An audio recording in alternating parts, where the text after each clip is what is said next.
우리 옆에 사람들을 보시면서 평화의 인사를 나누겠습니다. 주님의 평화가 함께 하시기를. 네, 오늘은 특별히 우리 민족의 명절인 설인데요. 새해에도 우리 풍성한 주님의 은혜를 누리실 수 있는 그런 한 해가 되시기를 바랍니다. 오늘부터 우리는 이제 마가복음을 함께 말씀을 나누게 될 겁니다.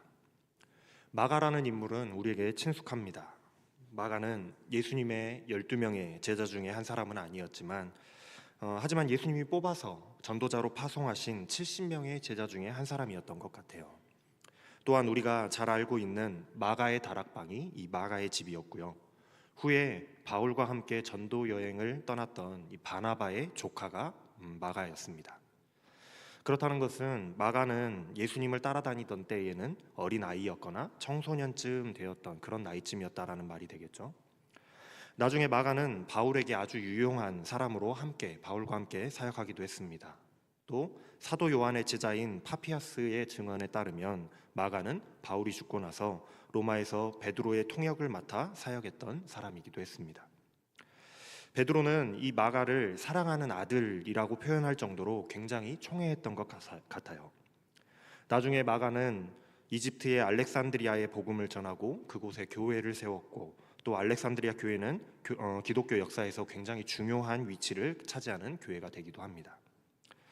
마가는 나이는 어리지만 어린 시절부터 믿음 안에서 성장했던 사람이었고, 초대교회 안에서 굉장히 중요한 역할을 담당했던 사람이었고, 또 굉장한 믿음의 사람이었습니다. 이런 마가에게 별명이 하나 있어요. 별명이 하나 있습니다. 이야기꾼 마가라는 별명이에요. 이야기꾼 마가. 고대 지중해 근방의 문맹률은 무려 90% 이상이었다라고 합니다. 글을 읽고 또 쓸 수 있는 사람이 10명 중에 1명이 채 되지 않는 거예요. 지금 여기 한 40명 앉아 있다라고 한다면 여기에서 글을 읽고 쓸 수 있는 사람이 4명이 채 되지 않는 겁니다. 한 3명 정도 되는 거예요. 그래서 자연스럽게 글보다는 이야기가 발전할 수밖에 없었어요. 구전이라는 것이 발전할 수밖에 없었습니다. 여러분들 음유시인 아시죠? 음유시인. 어떤 사건이나 영웅의 이야기들을 노래나 이야기로 전달하고 그걸로 먹고 사는 사람을 음유시인이라고 해요. 우리가 판타지 영화나 또 중세 영화 같은 곳에 종종 나오는 그런 직종의 사람이잖아요. 이런 직업을 가진 사람들은 타고난 재능이 있어야 했습니다. 저같이 똑같은 이야기를 해도 재미없게 하면 이야기꾼으로서는 실격입니다. 웃지 마세요. 저는 가슴 아파요. 같은 이야기를 해도 재미나고 맛깔나게 해야만 해요. MSG가 그냥 팍팍 들어가 있어야 됩니다. 왜냐하면 그 이야기가, 음유시인들이 전하는 그 이야기가 무지막지하게 길었기 때문에 그래요. 여러분들 생각해 보십시오. 마가복음 여러분들 펴시면 길어요, 짧아요? 길죠. 그냥 읽으라고 해도 깁니다. 한참 걸리잖아요, 읽으려면. 그런데 이 이야기가 하나의 통으로 된 이야기라고 한다면 어떻겠습니까? 그리고 한번 시작하면 마치 영화를 보듯이 끝까지 중간에 끊을 수가 없다. 우리가 1절부터 13절까지 읽었는데 이거를 시작했으면 마가복음 끝까지 다 읽어야 된다라고 하면, 다 들어야 되는 이야기라고 한다면 지루하지 않겠어요? 그걸 다 목사님이 오늘 말씀 시작한다고 해가지고 마가복음을 통째로 다 읽고 앉았으면 얼마나 지루하겠습니까? 그런데 그게 사실이었다라는 거예요. 성경은 지금처럼 이렇게 장절이 구분되어서 따로 이렇게 지을 수 있기 전에 이미 하나의 이야기로 처음부터 끝까지 기록됐습니다. 그리고 기록되기 이전에는 하나의 이야기로, 구전으로, 입에서 입으로 성도들에게 전해지던 이야기예요.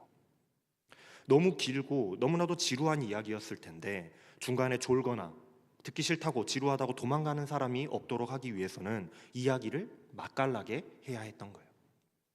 바로 마가가 그런 걸 아주 잘하는 인물이었다라는 거예요. 이야기꾼 마가.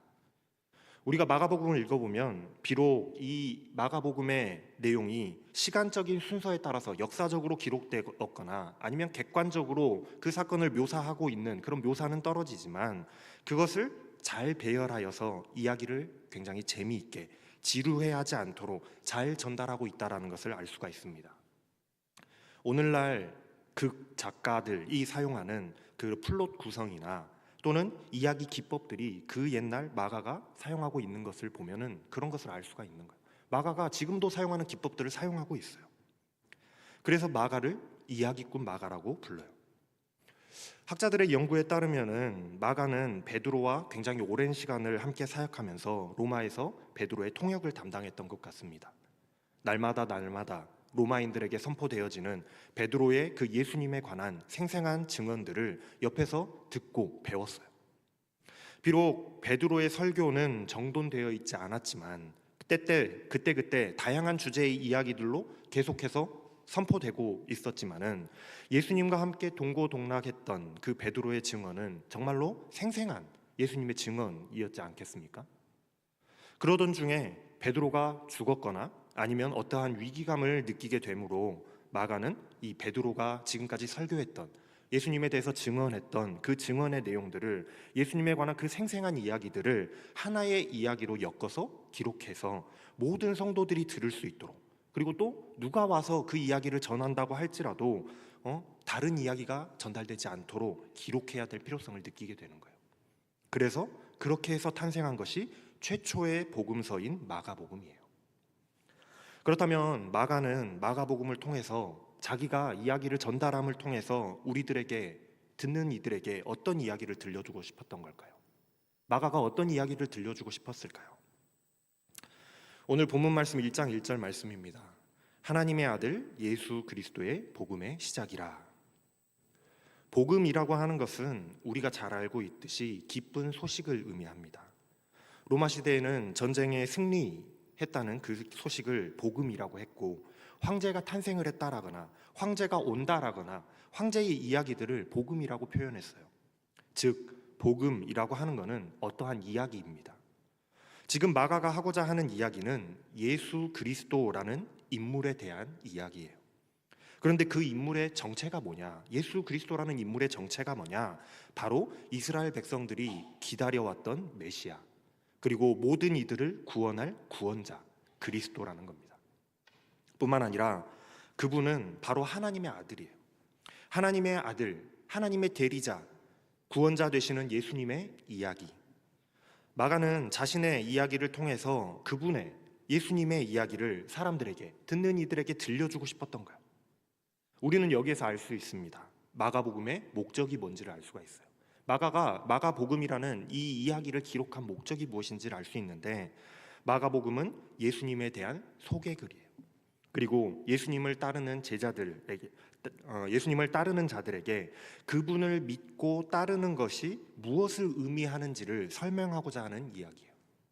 즉 예수는 누구인가, 그분을 믿고 따르는 것이 무엇을 의미하는가, 기독론과 제자도, 이 두 가지를 이야기하고 있는 겁니다. 이 두 가지를 소개하고 있어요. 그래서 마가복음에는 예수님은 누구이시며 하나님께서 예수님을 통해서 자기의 백성들에게 어떻게 역사하시고 어떻게 구원해 가시는지, 그리고 예수님을 믿고 따르는 사람들의 성장 스토리가 담겨 있어요. 평범했던 12명의 사람들이 예수님을 만났고 그들의 삶이 어떻게 변화해 가는지, 그들의 성장과 그들의 회심의 이야기가 담겨 있죠. 그래서 1장 1절의 말씀을 조금 더 우리가 풀어서 번역해보면 이렇게 시작됩니다.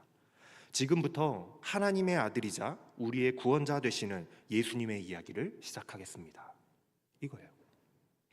먼저 마가는 구원의 그 구약의 예언의 말씀을 두 절을 언급합니다. 말라기 3장 1절 말씀에 보면 만군의 여호와가 이르노라, 보라 내가 내 사자를 보내리니 그가 내 앞에서 길을 준비할 것이요. 또 이사야 40장 3절 말씀에 보면 외치는 자의 소리여 이르되 너희는 광야에서 여호와의 길을 예비하라, 사막에서 우리 하나님의 대로를 평탄하게 하라. 이 두 구약의 말씀을 언급하고 있어요. 예언의 말씀이죠. 이스라엘의 그 예언은, 즉 하나님의 말씀은 말라기에서 끝이 납니다. 그로부터 약 400년이라는 시간 동안에 하나님의 말씀이 이스라엘 백성들에게 전해지지 않았어요. 예언이 나타나지 않았다는 거예요. 그래서 이스라엘 백성들은 그 시기를 암흑의 시기라고 합니다. 이스라엘 백성들은 그 400년이라는 암흑 기간 동안에 어떠한 하나님의 인도하심도 없었고 그래서 길을 잃고 방황하고 있었어요. 우리가 어떻게 해야 될지, 하나님의 말씀을 따라가야 되는데 말씀하시지 않으니 어떻게 가야 될지를 모르는 거예요. 이스라엘 백성들은 여전히 자신들을 인도해 주실 하나님의 말씀을 기다리고 있었고 메시아를 기다리면서 400년이라는 시간을 살아왔다라는 거예요. 구원자, 메시아 그리스도의 오실 날만을 기대하면서 고대하면서 기다리고 있었습니다. 마가는 그 예언의 말씀을 다시 한번 상기시키고 있어요. 말라기 3장 1절 말씀에 따르면 하나님께서 오실 때에는 먼저 사자를 앞서 보내셔서 나의 길을 준비하게 하시겠다라고 말씀하시죠. 하나님이 오시기 전에는 징조가 있다라는 겁니다. 선구자가 나타날 거라는 거예요. 앞선 사람이 나타날 거라는 거죠. 이사야 40장 3절 말씀에 따르면 광야에 외치는 자의 소리가 있어서 하나님의 오실 길을 예비하고 그 길을 평탄하게 할 것이라고 외칩니다. 준비할 거라고 외친다는 거예요. 선구자가 나타나서 백성들로 하여금 하나님이 오시는 것을 맞이할 수 있게 준비하게 할 것이다 라는 예언이 구약에 예언되어 있는 거예요. 하나님이 오시기 전에 먼저 그런 일들이 있어야 된다. 징조입니다. 징조. 그렇다면 먼저 앞서서 보내시는 그 사자, 하나님의 앞서 보내시는 사자가 누굴까요? 광야에 외치는 자의 소리가 누굴까요?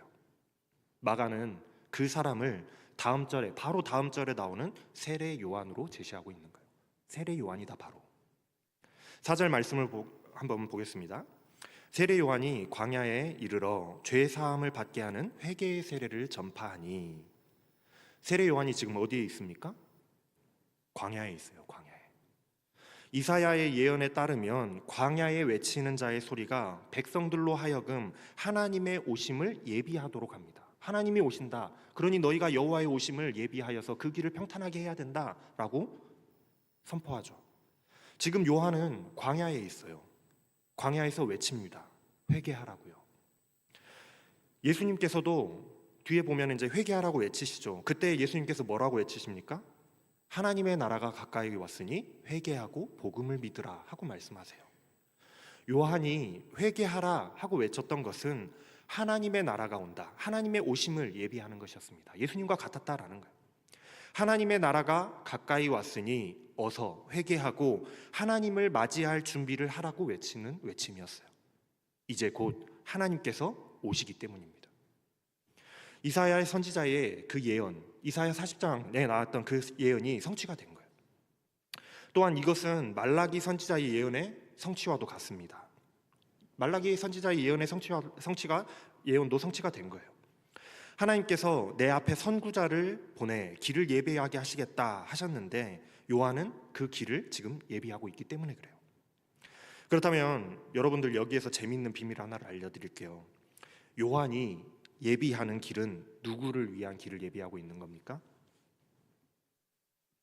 오늘 말씀 순서에 따르면요, 예수님이죠. 예수님의 오실 길을 예비하고 있는 거예요. 그런데 말라기와 또 그 말라기의 예언을 따르면 하나님이 오셔야 하는 순서예요.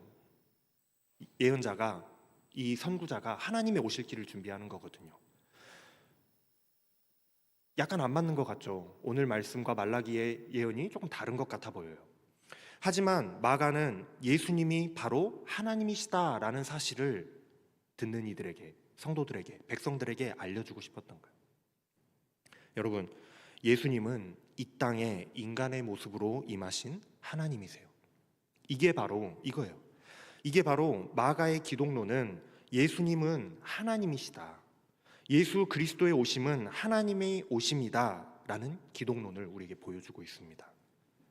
말씀의 끝부분에 가면 그것이 더 명확해질 거예요. 요한이 이렇게 광야에 외치는 자의 소리가 되어서 하나님의 오심을 예비하도록 길을 준비하니, 회개의 세례를 전파하니 사람들 사이에서 소동이 일어났습니다. 이스라엘 사람들은 그 구약 선지자들의 예언을 기대하면서 오실 메시아를 기다리고 있었는데, 무려 400년을 기다려왔는데 바로 지금 요한의 그 모습 속에서 하나님의 약속의 예언의 성취를 보게 되는 거예요. 요한이 전파하고 있는 그 말씀이 그러했고 요한의 그 외향적인 모습이 그러했습니다. 6절 말씀에 보면 요한은 낙타 털옷을 입고 허리에 가죽띠를 띠고 메뚜기와 석청을 먹었더라 라고 말씀하고 있는데, 열왕기하 1장 8절 말씀에 엘리야를 묘사하는 그 표현이 나와요. 그는 털이 많은 사람인데 허리에 가죽띠를 띠었더이다 하니 왕이 이르되 그는 디셉 사람 엘리야로다 라고 그렇게 표현하고 있거든요. 엘리야가 털이 많고 허리에 가죽띠를 띠었대요. 스가랴 13장 4절에는 예언자들의 그 예언자들의 유니폼이라고 할까요? 의복 형태를 나타냅니다. 예언자처럼 보이려고 걸치는 털옷도 걸치지 않았더라라는 말씀이 나와요. 그러니까 예언자는 털옷을 걸친다는 거예요. 엘리야처럼 낙타 털옷을 입고 엘리야처럼 허리에 가죽띠를 띠고 광야에서 외치고 있는 이 요한의 모습이 유대 사람들에게는 엘리야의 환생 또는 엘리야가 귀환한 것처럼 다가왔던 거예요. 나중에 말씀을 보면 정말로 사람들은 요한을 다시 온 엘리야로 믿었음을 우리가 알 수가 있습니다. 거기다가 요한이 베푸는 세례는 또 어떻습니까? 유대인들에게 이 세례라고 하는 것은 깨끗하게 하는 정결 예식입니다. 그리고 이방인이 유대교로 개종할 때 행하는 입회 예식이기도 했어요. 이 세례를 베풀면서 회개를 촉구하는 것은 하나님의 오심을 예비하고 준비하는 그 예언의 성격을 가지고 있는 거거든요. 그래서 5절 말씀에 온 유대 지방과 예루살렘 사람이 다 나아가서 요한에게 다 나아가서 자기 죄를 자복하고 요단강에서 그에게 세례를 받았더라라고 말씀하는 겁니다. 요한의 등장으로 인해서 큰 소동이 일어났다라는 거예요. 그래서 헤롯 안티파스는 요한의 그 사람들이 몰려드는 그 운동을 보고 요한을 따르는 그 무리들을 보고 혹시라도 민중 봉기가 일어날까 봐 두려워서 서둘러서 요한을 제거했던 거예요. 죽였던 거예요. 그만큼 유대 사회에서 요한이라는 존재가 큰 이슈를 불러왔던 겁니다. 우리가 기다렸던 그 선구자가 지금 나타났구나. 그런데 마가의 이야기에서요, 요한은 전혀 중요하지가 않습니다. 중요한 인물이 아니에요. 요한이 나타났다가 중요한 게 아니에요. 요한은 그저 선구자예요. 하나님의 길을 예비하는 선구자. 즉 요한의 등장은 복음의 시작을 알리고 있는 것과도 같습니다. 하나님의 오심을 나타내는 징조였다라는 거예요. 새로운 시작이 태동되고 있다라는 알림이고 예언의 성취를 알리는 것이었어요. 요한은 복음의 시작의 징조였던 겁니다. 그래서 마가는 예수님의 이야기가 아닌 요한의 이야기로부터 언급하면서 이 이야기를 시작하고 있는 거예요. 7절과 8절 말씀에 요한이 이렇게 말합니다. 그가 전파하여 이르되 나보다 능력 많으신 이가 내 뒤에 오시나니 나는 굽혀 그의 신발끈을 풀기도 감당하지 못하겠노라. 나는 너희에게 물로 세례를 베풀었거니와 그는 너희에게 성령으로 세례를 베푸시리라. 요한은 철저히 선구자의 역할을 감당하고 있습니다. 자신이 누구의 길을 예비하는가를 잘 설명하고 말하고 있어요. 즉 요한은 광야에 외치는 자의 소리가 되어서 하나님의 오실 길을 예비하고 그 길을 평탄하게 만드는 마중물의 역할을 하고 있는 거예요. 내가 너희에게 베푸는 세례는 물로 베푸는 세례이지만 그는 나의 뒤에 오시는 이는 너희에게 성령으로 세례를 베푸시는 분이다. 뒤에 오시는 분은 성령으로 깨끗하게 정결하게 하시는 능력 많으신 이가 오실 것이다 라고 예견하고 있어요. 바로 그때에 그 분이 등장합니다. 이 이야기의 주인공이신 예수님이 등장하시는 거예요. 그때에 예수께서 갈릴리 나사렛으로부터 와서 요단강에서 요한에게 세례를 받으시고 예수님께서 갈릴리 나사렛으로부터 오십니다. 이 지도를 놓고 보면 지리적으로 나사렛과 요한이 지금 있는 이 유대 지역은 거리가 꽤 먼 거리였어요. 또 사람들이 인식하기로는 유대인들은 갈릴리 지역을 거의 이방인 취급했던 그런 지역이었습니다. 이방인과 많이 섞여 사는 그런 지역이었기 때문에 이방인들처럼 여겼다라는 거예요. 그래서 마가복음 곳곳을 이렇게 살펴보면 갈릴리 출신에 대한 이 종교적인 거부감을 나타내는 것이 바로 그런 이유 때문이에요. 그런데 예수님께서 갈릴리로부터 오셔서 요한에게 세례를 받으시죠. 요한보다 더 뛰어나시고 능력 많으신 분께서 오셔서 요한에게 세례를 받으셔야 될 이유가 없는 거예요. 그러나 구원자가 구원하실 분이 구원받아야 될 그 대상과 똑같은 아픔과 슬픔과 어려움을 공감하실 필요가 있기 때문에 직접 예수님이 몸소 세례를 받으신 거예요. 이건 하나님께서 인간의 육신을 입고 이 땅에 오신 이유이기도 합니다. 그렇기 때문에 예수님께서 우리의 모범이 되시는 거예요. 예수님께서 우리와 그냥 동떨어진 그냥 천상의 존재로만 계셨다라고 한다면 우리는 절대로 예수님을 따라갈 수 없을 거예요. 닮아갈 수 없을 겁니다. 예수님도 당연히 천상에 계시기 때문에 우리가 어떤 아픔을 겪고 우리가 어떤 어려움을 겪고 있는지 이해하실 수 없겠죠. 그러나 예수님께서 인간의 모습으로 오셔서 몸소 경험하시고 또 그것들을 이겨내심으로써 할 수 있음을, 우리도 할 수 있음을 몸소 보여주셨기 때문에 우리가 예수님의 모범을 따라갈 수 있는 거예요. 이 짧은 한 줄의 말씀 속에요, 성육신, 인간이 되신 하나님의 이야기가 담겨져 있는 거예요. 세례를 받으신 예수님께서 이제 물 위로 올라오십니다. 10절 말씀이에요. 곧 물에서 올라오실새 하늘이 갈라짐과 성령이 비둘기같이 자기에게 내려오심을 보시더니, 예수님이 세례를 받으시고 물 위로 올라오시자 하늘이 갈라집니다. 이 갈라지다라는 단어는 스키조라는 단어예요. 찢어지다라는 의미입니다. 그런데 이 단어는 조금 특수한 단어여서 마가복음에서 딱 한 곳에서만 더 쓰입니다. 그게 어딘 줄 아세요? 예수님이 십자가에 달려 운명하시자 성전의 휘장이 위에서부터 아래까지 둘로 찢어집니다. 이때 사용된 단어가 스키조예요.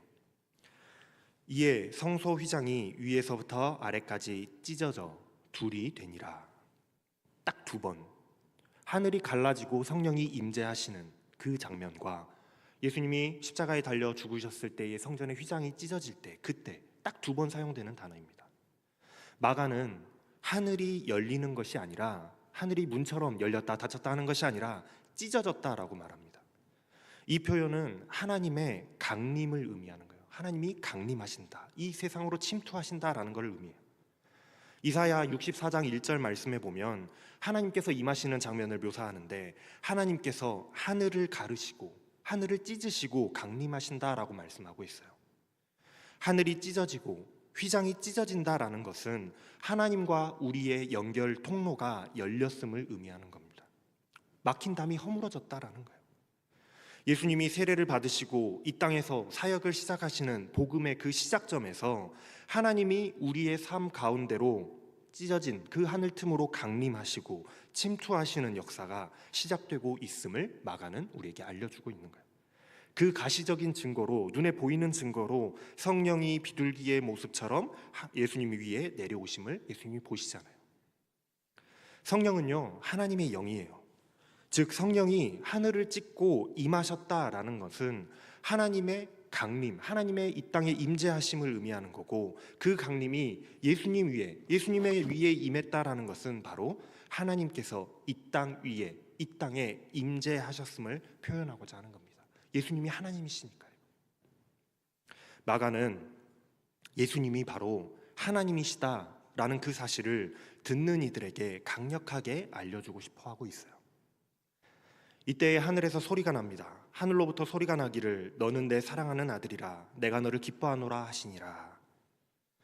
하나님의 임재가 가시적으로 눈에 보이는 것을 넘어서서 예수님이 하나님의 아들이심이 음성으로, 소리로 선포되고 있어요.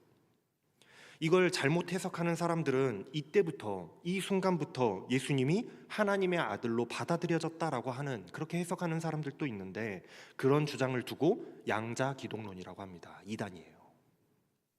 하늘로부터 소리가 난 것은 예수님이 그때부터 아들로, 양아들로 이렇게 입양되었다라는 것이 아니라 예수님이 누구인가에 대해서 정체성을 확인시켜주는, 선포하는 소리인 겁니다. 예수님이 하나님의 아들이다, 예수가 바로 하나님이다 라는 그 선포예요. 이제 예수님은 성령에 의해서 광야로 내보내지십니다.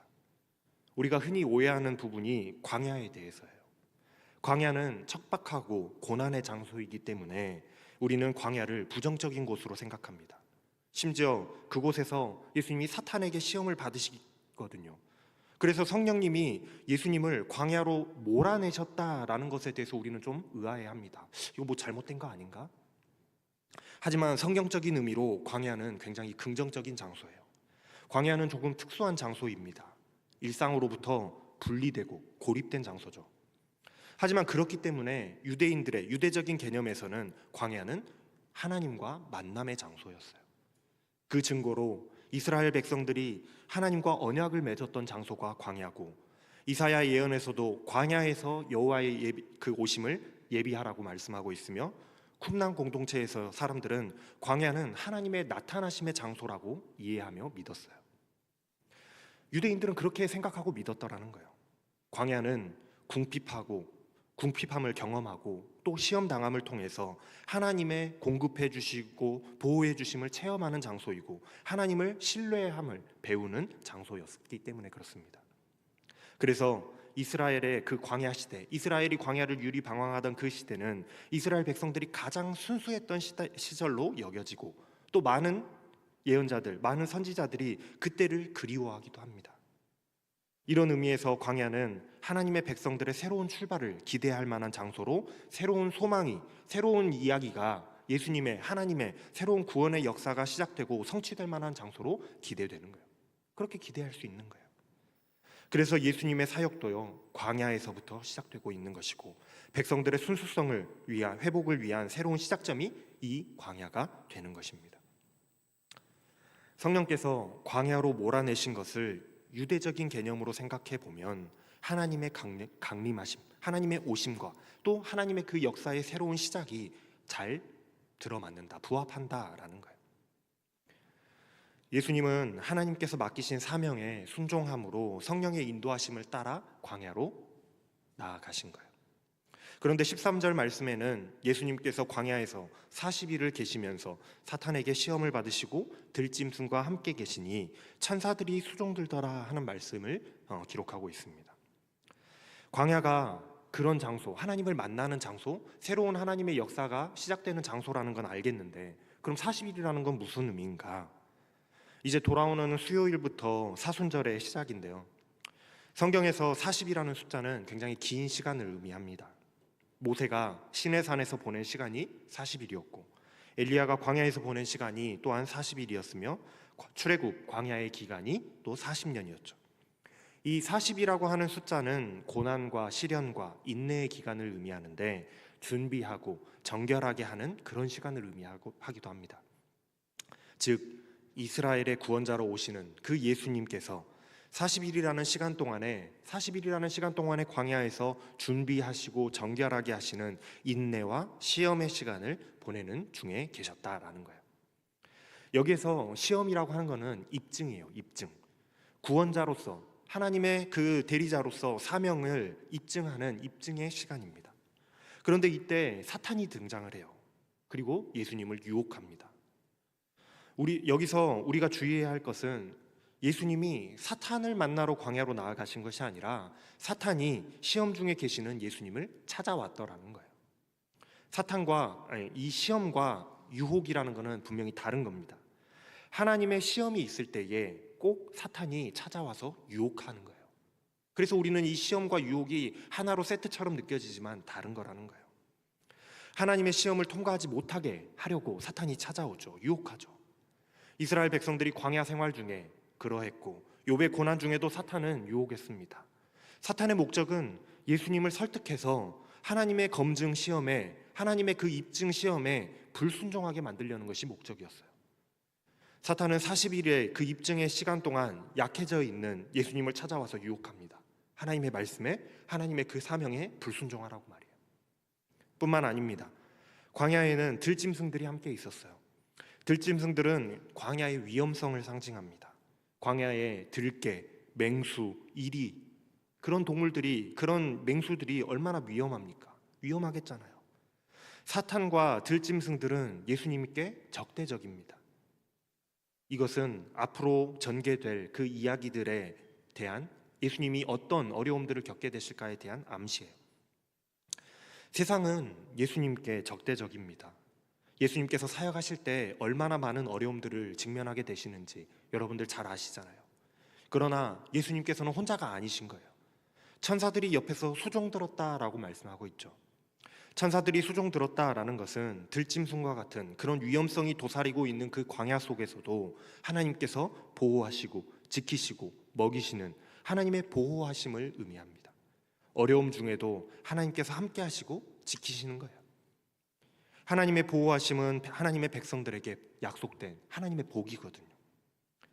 이제 마가의 이야기는 다음 절 14절부터 갑자기 배경이 갈릴리로 변경되면서 본격적인 예수님의 사역 이야기가 이제 시작될 거예요. 마가는 하나님의 아들이시자 백성의 구원자이신 예수님의 이야기를 우리들에게 들려주고 싶어 합니다. 그 이야기의 시작이요, 하나님이 우리 가운데 임하셨다라는 것을 알리는 데서부터 시작하고 있어요. 이제 함께 우리가 마가복음을 여러분들이 한 달 동안 쭉 묵상해 가게 되실 텐데, 마가가 들려주는 그 예수님의 이야기를 통해서 우리 가운데 임하시는 그 하나님을 여러분들이 묵상하시고 하나님과 동행하시는 그런 여러분들 되실 수 있기를 바랍니다. 기도하겠습니다.